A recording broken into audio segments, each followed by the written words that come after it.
नमस्कार दोस्तों। आज हम बात कर रहे हैं बेकोपा के बारे में। बेकोपा एक ऐसा मेडिसिन है जो आपके ब्रेन को स्टिमुलेट रखता है, ब्रेन टॉनिक के रूप में काम करता है और इससे बढ़कर के ब्रेन टॉनिक कोई और नहीं मिलेगा। होम्योपैथी में इसकी पावर को एनहांस करके और हर एज ग्रुप के पर्सन्स के लिए, यानी ओल्ड एज से लेकर के आपके टीन एज तक, बच्चों से लेकर के वयस्क तक, सभी के लिए बेकोपा की पावर किस हिसाब से काम करती है और बेकोपा में ऐसा क्या है कि वो आपके ब्रेन, मेमोरी और उससे रिलेटेड सारे सिस्टम को एकदम एक्टिव रखता है और क्योर करता है। तो दोस्तों, बेकोपा बहुत ही अच्छे से होम्योपैथी में इसकी पावर को एनहेंस किया जाता है और ये हमारी बॉडी में ब्रेन के साथ साथ ऑल ओवर द बॉडी पे किन किन सिस्टम पे काम करता है, तो उनके बारे में डिटेल में बात करेंगे। और वीडियो को लास्ट तक देखिएगा ताकि हम बेकोपा के होम्योपैथिक इफेक्ट्स और बेस्ट टॉनिक को किस तरीके से यूज करें उनके बारे में जानेंगे। नमस्कार दोस्तों, मैं हूं डॉक्टर अभिषेक और आपका एक बार फिर से स्वागत करता हूं अपने होम्योपैथिक यूट्यूब चैनल पे। दोस्तों, आज हम बात कर रहे हैं बेकोपा के बारे में।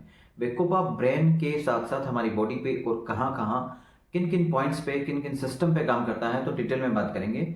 बेकोपा ब्रेन में अपसेंट माइंडेड, क्योंकि डॉक्टर बॉरिक ने साफ लिखा है कि जो अपसेंट माइंडेड होते हैं, अपसेंट माइंडेड बच्चों से लेकर के एडल्ट एज में या फिर ओल्ड एज में, कोई भी जहां माइंड एक जगह पर नहीं रहे, आप यहीं बैठे हैं लेकिन आपका माइंड कहीं और है, ख्याल कहीं और है, और वो हमेशा रहे। बच्चों में स्पेशली देखने को लगता है क्योंकि उनको हाइपर एक्टिविटी के साथ साथ उनका जो मन है वो कहीं और जाता है, कंसंट्रेशन नहीं बन पाता, मेमोरी वीक। और मेमोरी वीक भी कैसी भी मेमोरी वीक, शॉर्ट, लॉन्ग, और कंसंट्रेशन नहीं बना पाना। दूसरा ब्राह्मी काम करता है इम्प्रूव द मेमोरी।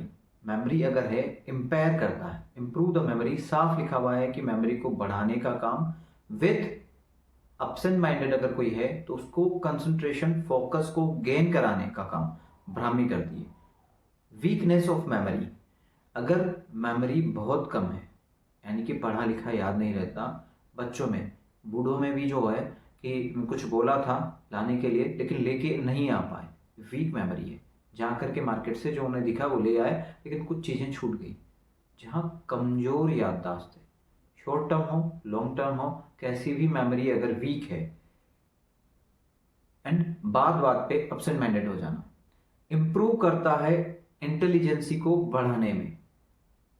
किस तरीके से आप अपनी इंटेलिजेंसी बढ़ा सकते हैं जब सारी चीज़ें एक साथ काम करती है। मेमोरी इंक्रीज करेगी, एम्पायर मेमोरी एंड कंसंट्रेशन को बढ़ाएगा, तो ऑटोमेटिकली इंप्रूव होगी मेमोरी। और मेमोरी, याददाश्त जो है वो पुराना पढ़ा हुआ, लिखा हुआ और पुराना वर्क भी आपको याद रहना शुरू होगा।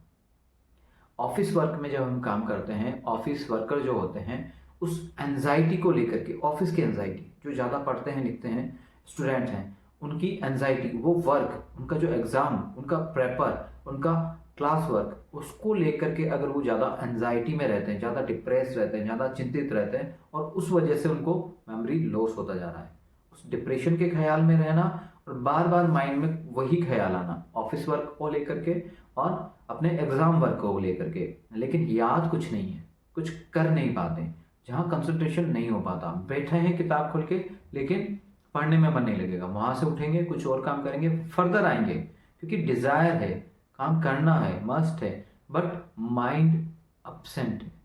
तो उस कंडीशन को बनाने का काम ब्राह्मी करता है। लर्निंग इन एबिलिटी, अगर किसी पर्सन में, किसी बच्चे में लर्निंग इन एबिलिटी है, अगर उसे बताया हुआ कम याद रहता है, इन एबल टू लर्न, याद नहीं करना चाहता, वो रीज़न कुछ भी है, हम उसे ये कह देते हैं कि ये एब्सेंट माइंडेड है, लर्न नहीं करना चाहता।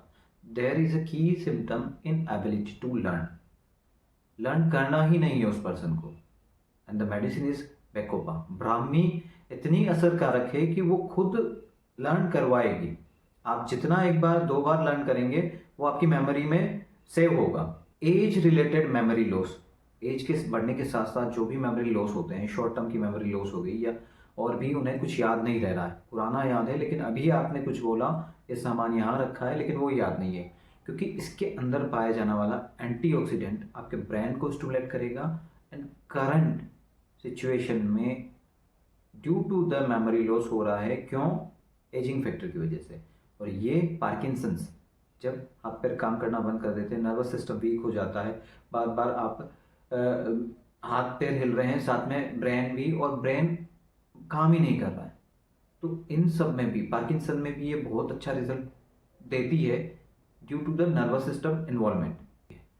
साथ ही साथ वूपिंग कफ, अगर बहुत ज़्यादा खांसी है, जिसे हम कहते हैं कि वूपिंग कफ है, हॉर्सनेस, आवाज़ बहुत तेज आ रही है, उसको ये क्योर करती है। लंग्स में अगर म्यूकस भर चुका है तो उसे भी ये बाहर निकालने का काम करती है।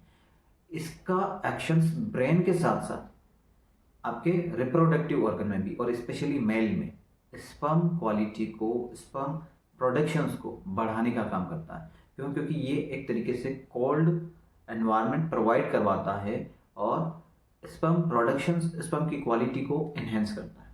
मेमोरी लॉस, कंसंट्रेशन नहीं रह पाना, एब्सेंट माइंडेड रहना, उसके साथ साथ जो है आपको छोटी छोटी मेमोरी भी लॉस हो रही है due to the ageing factor.